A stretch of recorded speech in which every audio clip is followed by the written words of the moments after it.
Norway and Italy each add a pair of medals, still at first and second atop the medal table, while Team USA adds 3 medals, including 1 gold, to bring its Winter Games total to 24. Let's recap all the action from day 12 at Milano Cortina. In alpine skiing, Mikaela Shiffrin finally found the podium, dominating the women's slalom event to win gold. She finished over a second and a half faster than Camille Rast of Switzerland. Shiffrin becomes the first U.S. skier to win 3 career gold medals. In ice hockey, Team USA advanced to the semifinals on an overtime game winner from Quinn Hughes, defeating Sweden 2-1.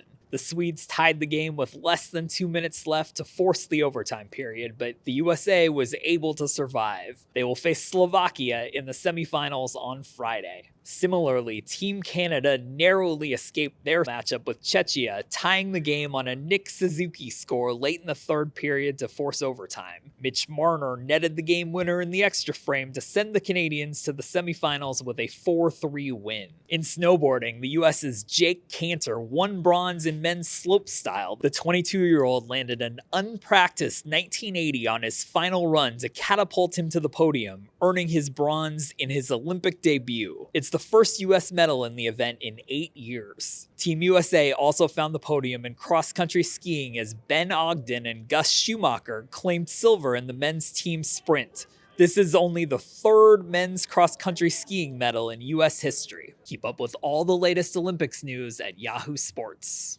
We are coming down the final stretch now of the Winter Games, and it's a good time to take stock of an important question. Has this been a disappointing Olympics for Team USA? On one hand, you could say yes, because it's going to be very difficult at this stage for the Americans to surpass their Winter Olympics record of 37 medals set back in 2010. On the other hand, it still seems quite possible, maybe even likely, that they'll either meet or surpass the high watermark of 10 gold medals that Team USA achieved in Salt Lake City all the way back in 2002.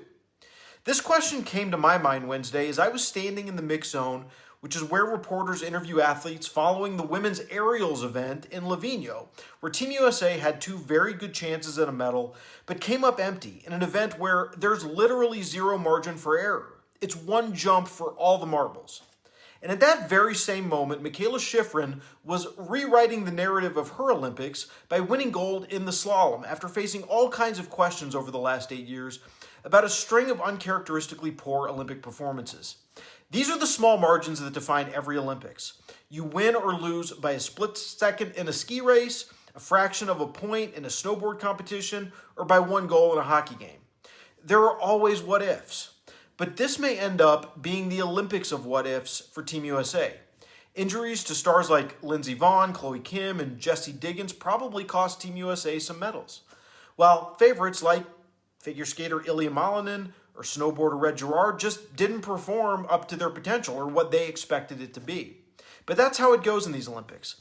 It may not be the gold rush that Team USA expected or hoped for coming to Milan, but there are still a few days left in these games for the Americans to make history. High expectations constantly on Mikaela Shiffrin. We've talked about it. We had news this morning, though. She has won gold in the women's slalom, her 2nd time winning gold in the event since 2014.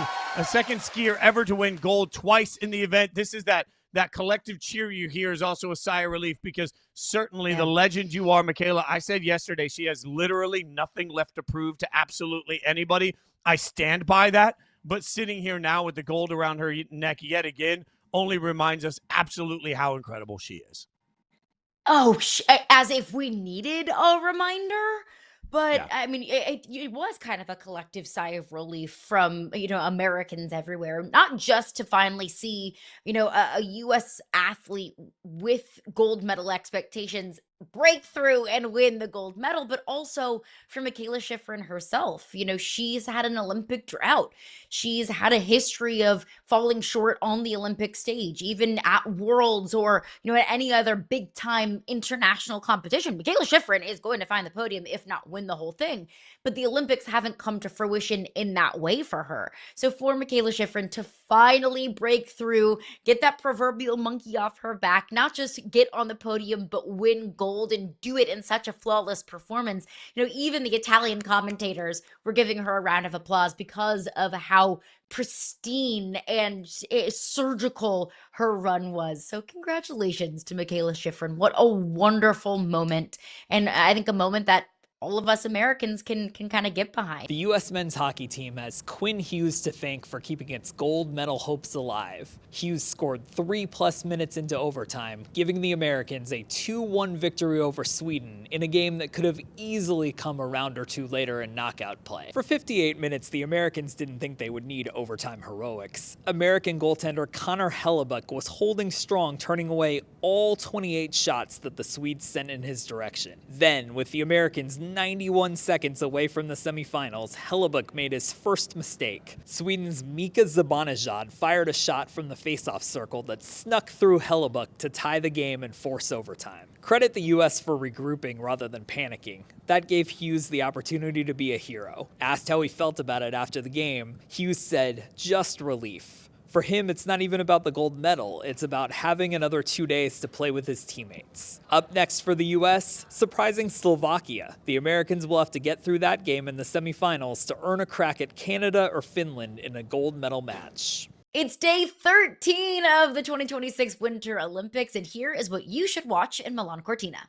It is finally here, the gold medal game in women's ice hockey, USA and Canada. One of the best rivalries in sports.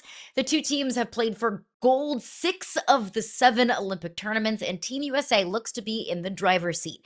5 straight shutouts, including a 5-0 win over this same Canada team just last week. USA's Caroline Harvey leads all scorers in the tournament with 2 goals and 7 assists.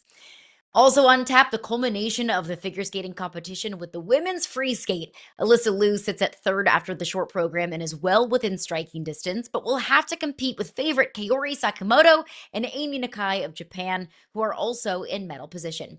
USA's Isabeau Levito and Amber Glenn enter the night 8th and 13th, respectively. We'll get our first look at the newest Winter Olympic discipline, ski mountaineering, which combines uphill climbing with downhill skiing. Americans Anna Gibson and Camera Smith will be in field for the men's and women's sprints. In curling, Team Peterson will wrap up its round-robin play against Switzerland. The women's team could punch their ticket to the semifinals with a win in their final match.